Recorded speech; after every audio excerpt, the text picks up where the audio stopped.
Então vamos lá, a conversa de hoje é extremamente importante, porque é muito prática, tá bom? Esse material que você está vendo aqui vai fazer parte do dia a dia, da rotina da gestante com diabetes gestacional, tá? Ou com diabetes tipo 2, ou com diabetes tipo 1, né? Então isso é de extrema importância.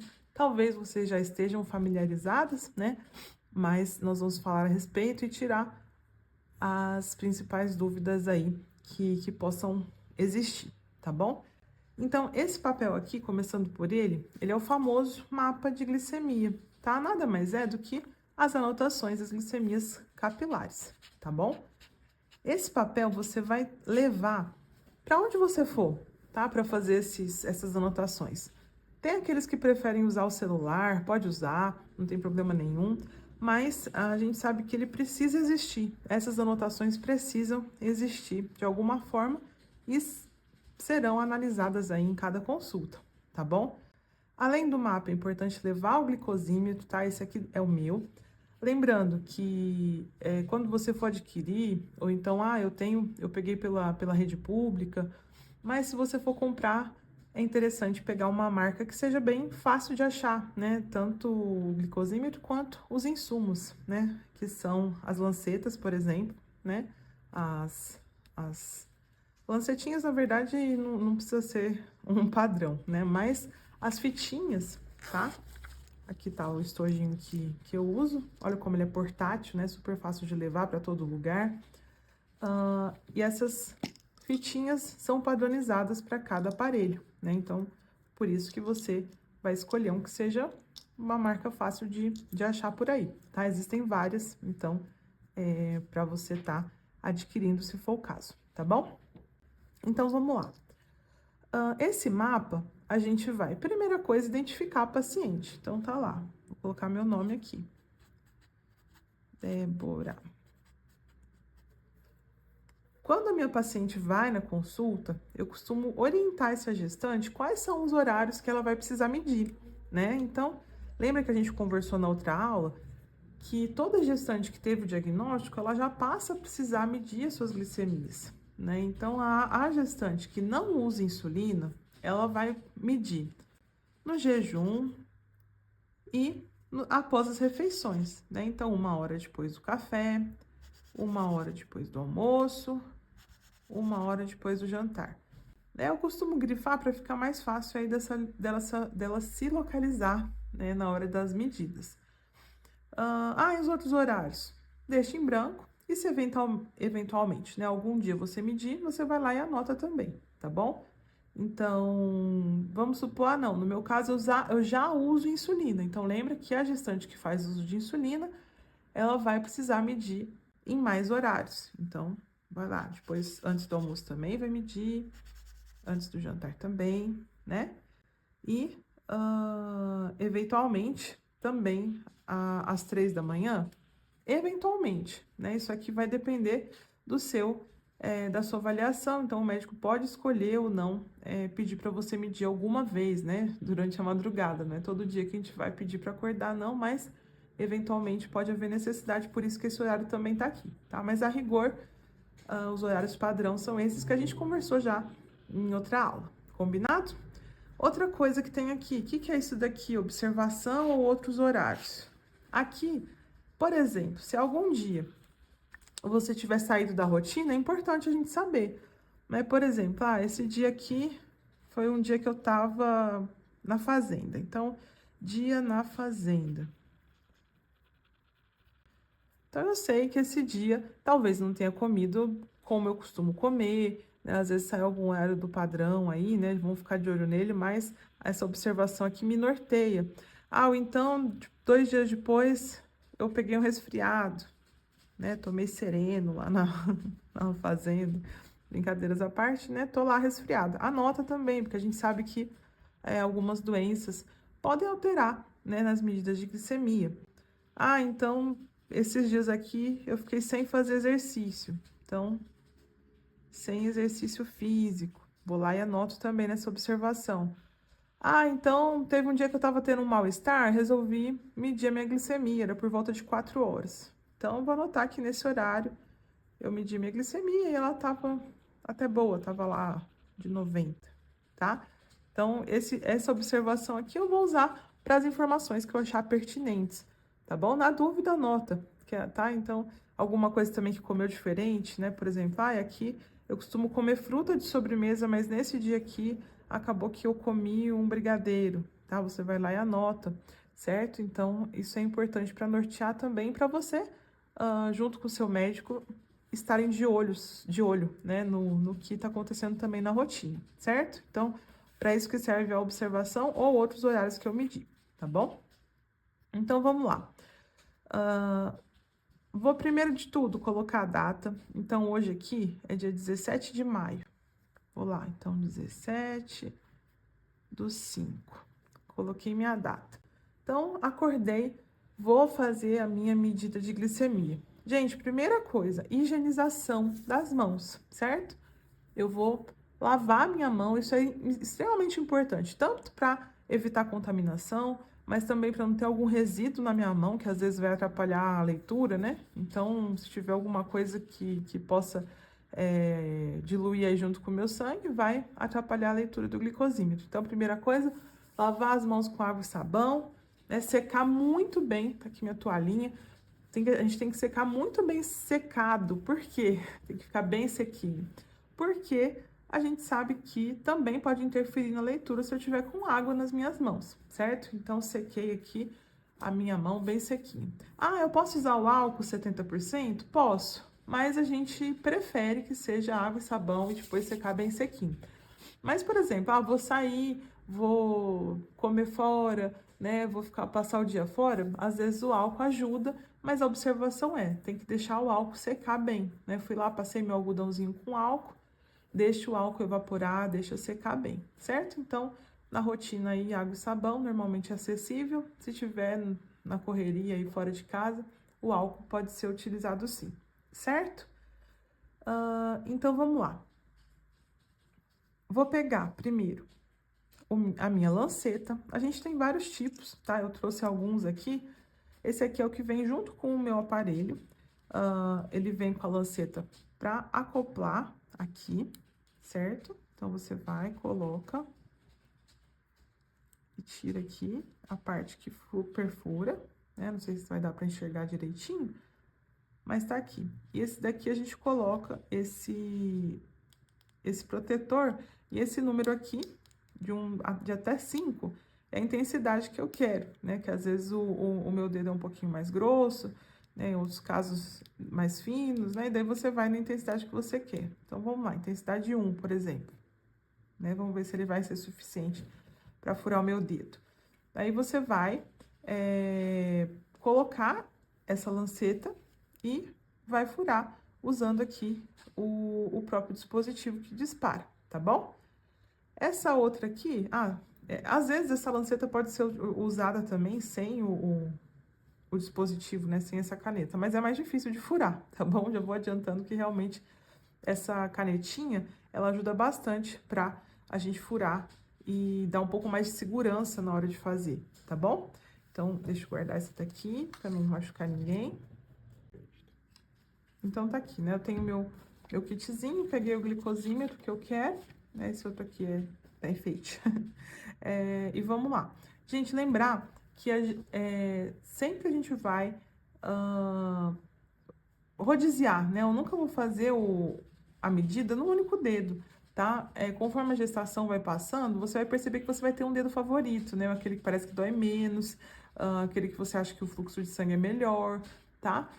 Mas tem que lembrar que o ideal realmente é a gente fazer esse rodízio para evitar que fique com calo e daí prejudique aí na hora de sair e daí, consequentemente, prejudique na leitura também, tá bom? Então, lembrar de fazer o rodízio.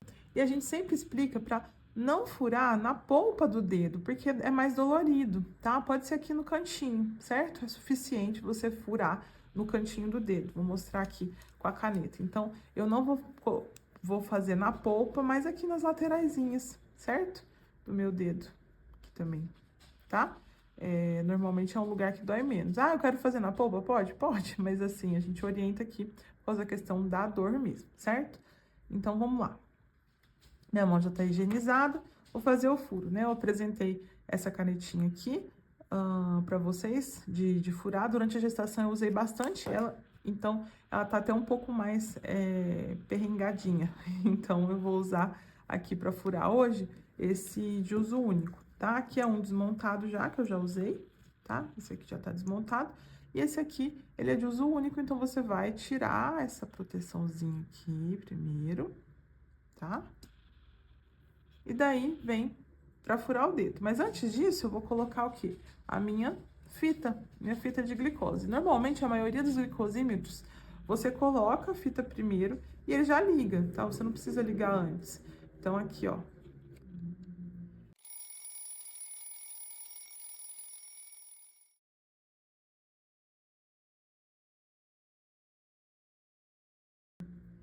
Coloquei pra ligar, daqui a pouco ele já vai pedir a minha gotinha de sangue. Então, ó, não vou espremer demais o meu dedo pra sair o sangue, é uma coisa mais natural mesmo, tá? Tá aqui a gotinha, tá pedindo a gotinha no glicosímetro, vou lá no local apropriado e coloco a minha gotinha de sangue, certo? Lembrando que a quantidade de sangue não pode ser exagerada, tá? E nem pouquinho, tem que ser o suficiente para cobrir esse quadradinho aqui verde, no caso do meu, né? Mas também sem excesso, porque senão vai dar erro na leitura e você vai perder essa fitinha. Lembrando também que elas não são reaproveitáveis, tá bom?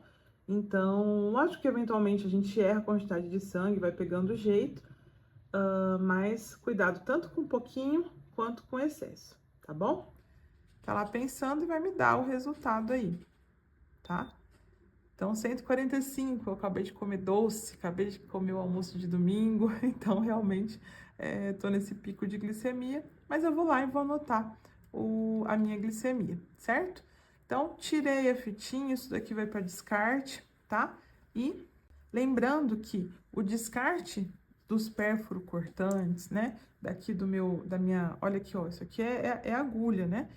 Das agulhas, no caso de quem usa insulina, tá? Tem que ser feito de forma apropriada. Você pode colocar, por exemplo, numa garrafa PET, né? E juntando lá essa garrafa PET até você poder levar para uma unidade de saúde e fazer o descarte corretamente, tá? Vamos fazer a anotação aqui no mapa. Isso daqui, cuidado que é pérfuro. Então, ó. Então, vamos supor que no jejum, né? Agora não é meu jejum, mas no jejum eu acordei com 80 de glicemia. Fui lá e anotei. 1 hora depois do café, eu fui medir de novo e a minha glicemia estava de 120. Opa, que bom, tava dentro da meta. Antes do almoço, tava 82. 1 hora depois do almoço, nossa, esse almoço aqui eu come muito. Daí eu tive um pico de glicemia, minha glicemia foi lá para 158. Vou lá e marco aqui. Então a gente vai ficar de olho nesse horário aqui, né? O que aconteceu, o que eu posso, o que poderia ter feito diferente, né? Daí de novo, que antes do jantar já chegou mais organizadinho aqui, 87. E 1 hora depois do jantar, eu também tava na meta da minha glicemia e tava de 110. E não sei se vocês notaram, mas só da gente fazer essa explicação, né, da gente colocar aqui alguns valores, circular outros, né, colocar na observação, né, porque que às vezes um deu mais alto. Olha como já ficou bem rabiscadinho aqui. Eu tô falando isso porque eu já tive paciente que fala, eu não trouxe meu mapa, não trouxe minha folhinha anotada porque tava muito suja, tava muito amassada. Não, é assim que a gente quer, tá? A gente até brinca às vezes que quanto mais bagunçado, assim, quanto mais amassadinho tiver, às vezes até tá manchado de sangue, né? Porque na correria acontece. Mas a gente tá vendo que o paciente tá tendo zelo aí na marcação. Isso aqui é extremamente importante, tá bom? Então, isso daí que vai nortear as modificações de dose de insulina, no caso daquelas gestantes que vão precisar usar, naquelas que não estão utilizando, né? Que fazem a marcação nos horários que a gente preconiza, né? No jejum e após as refeições. A gente sabe que também vai nortear se vai precisar ou não, qual horário que às vezes possa estar tendo algum erro alimentar que está dando mais alto, né? Então, essas informações o seu médico vai utilizar muito, tá? Vai utilizar bastante ao longo da sua gestação. Então, isso tem que ser feito realmente com todo carinho. Pode usar o celular? Tem aplicativo para isso também? Pode, tá? Mas eu particularmente gosto bastante das anotações de caneta, de lápis aí, ou às vezes até da forma que você preferir.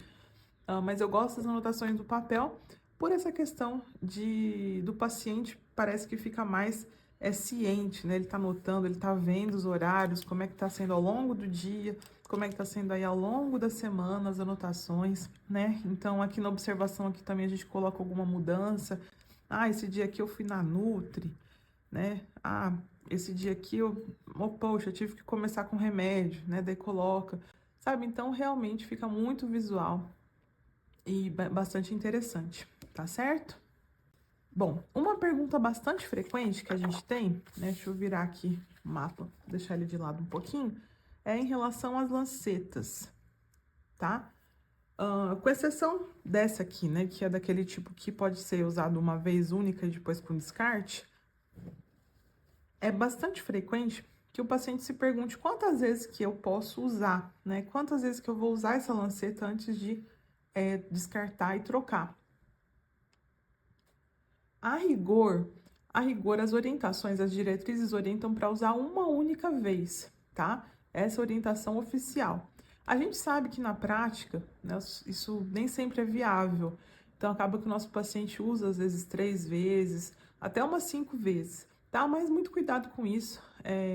Pense com bastante carinho, porque a gente sabe que quando começa a ser muito utilizada, essa lanceta ela fica desgastada, tá? De uma forma microscópica, lógico, a gente não vai conseguir visualizar, mas vai desgastando, isso favorece contaminação.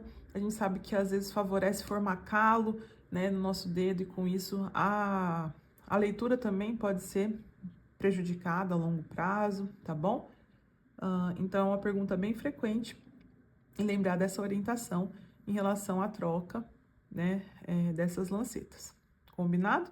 Lembrando que, né, como a gente está falando de Brasil, a gente sabe que o SUS, na maior parte dos lugares, ele vai conseguir fornecer pelo menos parte desse material, tá? E isso vai ajudar também para que você consiga manter, né, esse material em mãos. Então, às vezes você pode comprar uma parte, outra parte conseguir pegar na rede, né? Lógico que isso também é opção de cada um, vai depender da localidade de cada um, tá? Porque da mesma forma que perguntam em relação à lanceta, né, quantas vezes eu posso usar, vou puxar o gancho aí em relação à agulha da insulina, tá? Então, essa daqui, eu guardo ela agulhada porque eu uso ela para explicação mesmo, né? Como explicação, às vezes, de forma de uso no consultório. Mas a gente sabe que a agulha ela não vem conectada, né, na caneta, e também existe a orientação da gente desconectar essa agulha e descartar a cada uso, né? E novamente, a gente sabe que na prática muitas vezes isso não é feito e a agulha acaba sendo utilizada mais vezes aí. No caso da agulha de insulina, maior cuidado ainda, né? Porque a gente sabe que favorece ainda mais contaminação. Às vezes até a distribuição da insulina é prejudicada se a gente faz esse reuso muitas vezes, tá? Então a gente sabe que na prática os pacientes vão usar até umas 3 vezes, né? Acaba que sim, tá? Mas lembrando a orientação oficial, que é o descarte a cada uso, tá? Então, para quem usa insulina, né? Que é o caso de 20% aí das nossas gestantes com DMG, esse descarte a cada uso, né? É a orientação oficial. Combinado? Então, fica aí essas orientações. É uma aula de extrema importância. Se você tiver dúvida, sempre lembre de tirar, né, com o seu médico, com a enfermeira, com a equipe multi aí que te acompanha. E lembrar com todo carinho que essa anotação, seja ela no papel ou seja ela no celular, é extremamente importante, tá bom? Aqui tem as outras cópias, ó, o papel como ele vai tá para você no arquivo, né? E para você poder marcar os horários conforme for fazendo as medições, tá certo? Espero que essa aula tenha sido bastante útil para você e até a próxima. Dessa vez não tem a minha carinha, mas um tchauzinho aí das mãos, beleza?